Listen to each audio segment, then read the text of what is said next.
कधी कधी काही नमुने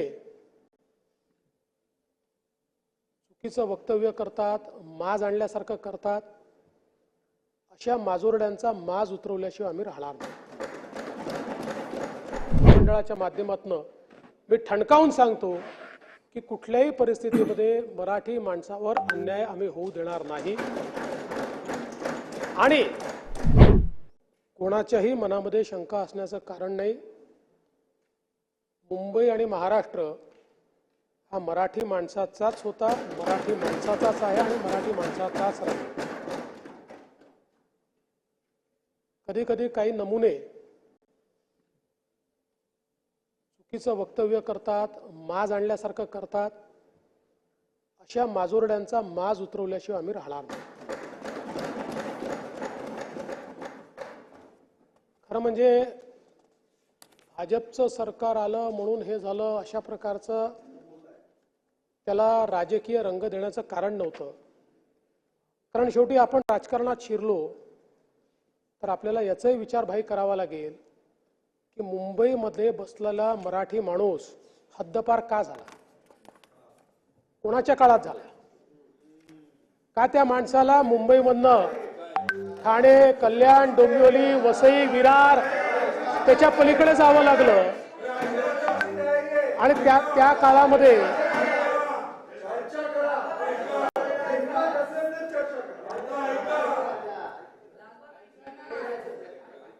भाई माझे मित्र आहात तुम्ही, मुजोरी करायला हिंमत लागत नाही.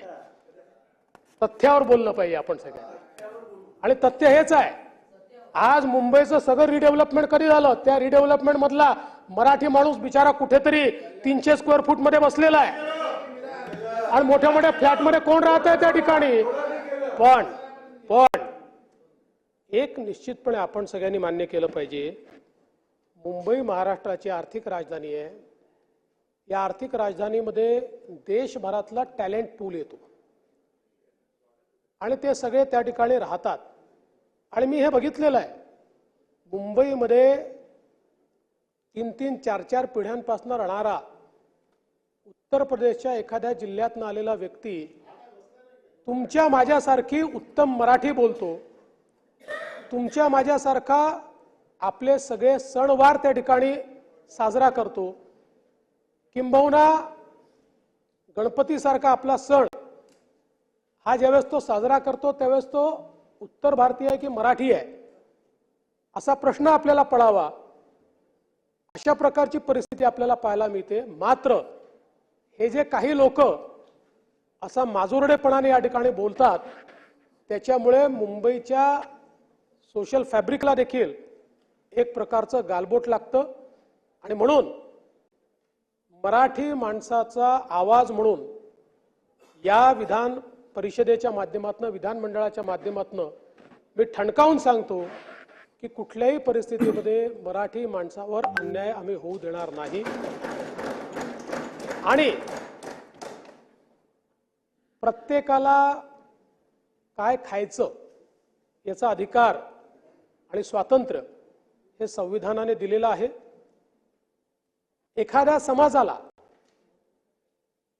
शाकाहार महत्त्वाचा वाटतो तर तो समाज निश्चितपणे शाकाहारी लोकांचं संघटन तयार करू शकतो, त्यांच्याकरता एखादी योजना तयार करू शकतो.